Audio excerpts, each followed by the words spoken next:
বন্ধুরা আশা করি সবাই ভালো আছেন। তো বন্ধুরা এখন আমি একটা বিষয় নিয়ে কথা বলবো। তো যে বিষয়টা নিয়ে ধরতে গেলে এই মুহূর্তে চারিদিকে সরাগম চলছে, মানে এই বিষয়টা নিয়ে দেখছি বিভিন্ন জায়গায় লেখালেখি চলছে, বিভিন্ন জায়গায় আলোচনা হচ্ছে। তো বিষয়টা কি না, বিষয়টা হচ্ছে ড্যান্স বাংলা ড্যান্স বলে একটা প্রোগ্রাম হয়, আমরা জানি জি বাংলাতে।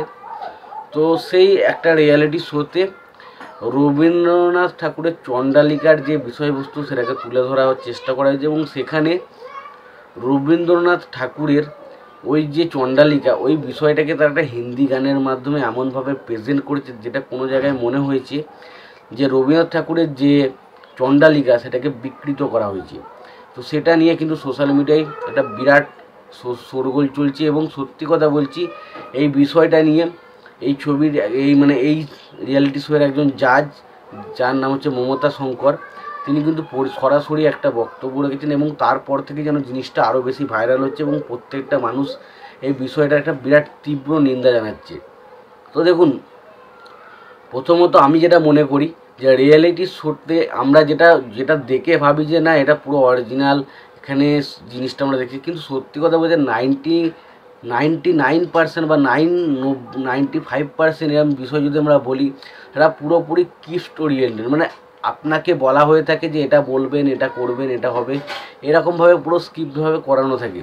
ফলে আমরা যেটা দেখি আমরা ভাবি এটা রিয়েলিস্টিক, কিন্তু সেটা রিয়েলিস্টিক নয়, কারণ সেখানে সেইভাবে স্ক্রিপ্টটাকে বানানো থাকে যাতে মানুষকে আকর্ষণ করা যায়, এবং যখনই মানুষের মধ্যে একটা আকর্ষণ করে মানুষকে একটা ইমোশনাল বন্ডিংয়ে রাখা যাবে, তখনই কিন্তু মানুষ কিন্তু সেই বিষয়টার জন্য বারবার আসবে সেই রিয়েলিটি শোটা দেখতে।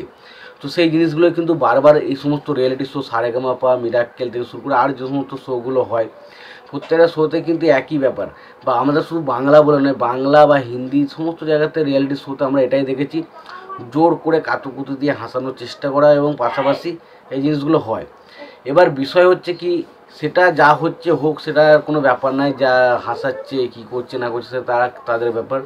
তবে বিষয়টা এই জায়গায় খারাপ লাগে যে যখন রবীন্দ্রনাথ ঠাকুরের একটা কি বলবো চণ্ডালিকার মতো একটা বিষয়কে নিয়ে যখন সেটাকে বিকৃত করা হয়, তখন সত্যি কথা বলছি সেটা খুব খারাপ লাগছে। এই কারণেই যে রবীন্দ্রনাথ ঠাকুর বাঙালির কাছে কতটা বড় একজন ইমোশন, রবীন্দ্রনাথ ঠাকুর বলতে আমরা যেটা বুঝি সেটা প্রত্যেকটা বাঙালি কাছে রবীন্দ্রনাথ ঠাকুর একটা অনন্য মানুষ, তাকে স্মরণীয়, সারা জীবন মানুষ কোনোদিন রবীন্দ্রনাথ ঠাকুরকে ভুলতে পারবে না, এরকম একজন মানুষ।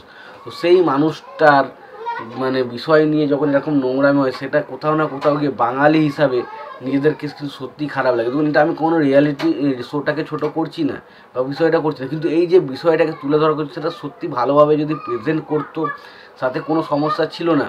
বাট একটা হিন্দি গানের সঙ্গে তেরি বাতো ওই যে গানটা সত্য বলছি, এই সমস্ত একটা হিন্দি গানের সাথে যখন একটা রবীন্দ্রনাথ ঠাকুরের ওই একটা গল্প, চণ্ডালিকার গল্প, যে চণ্ডালিকা ধরুন একটা চণ্ডালিকাটা কী বলছে, একটা নিচু জাতি, আবার তার সঙ্গে একজনের ভালোবাসার সম্পর্ক, উঁচু জাতি নিচু জাতি, এই যে বিষয়টা যেভাবে দেখানো হতো, এবং সেটাকে যেভাবে একটা প্রেমের সম্পর্কের মাধ্যমে একটা হিন্দি গানের মাধ্যমে প্রেজেন্ট করা যায়, সেটা কিন্তু বাঙালি একদমই নেয়নি।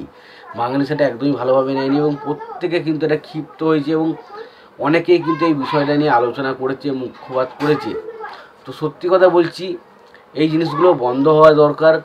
আপনারা রিয়েলিটি শো চালাচ্ছেন সব ঠিক আছে, বাট সেগুলোতে আমাদের বাঙালির যারা স্মরণীয় ব্যক্তি রয়েছে তাদের যা বিষয়বস্তু, তাদের বিষয়ে যেন আঘাত না লাগে, বা আমাদের বাঙালিদের মধ্যে যেন আঘাত না লাগে, সেই জিনিসগুলো একটু দেখে শুনে করা উচিত ছিল।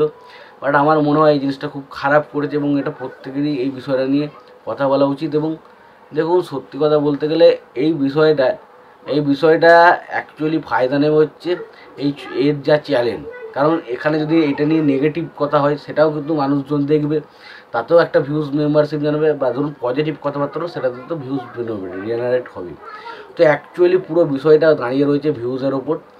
সত্যি কথা, ভিউজ পেতে গিয়ে মানুষ কত রকমভাবে যে কত রকম নোংরামি করছে সেটার বলার কিছু নেই। তোমাদের এই বিষয়টি নিয়ে কী মতামত তোমরা অবশ্যই জানিও। ভিডিওটি ভালো লেগে থাকলে লাইক, কমেন্ট, শেয়ার করে দিও। চ্যানেলটা নতুন হয়ে থাকলে অবশ্যই তোমরা চ্যানেলটা সাবস্ক্রাইব করে নিয়ে পাশে বেল আইকনটা অবশ্যই প্রেস করে দিও। ভালো থেকো, সুস্থ থেকো, দেখাচ্ছি পরের ভিডিওতে।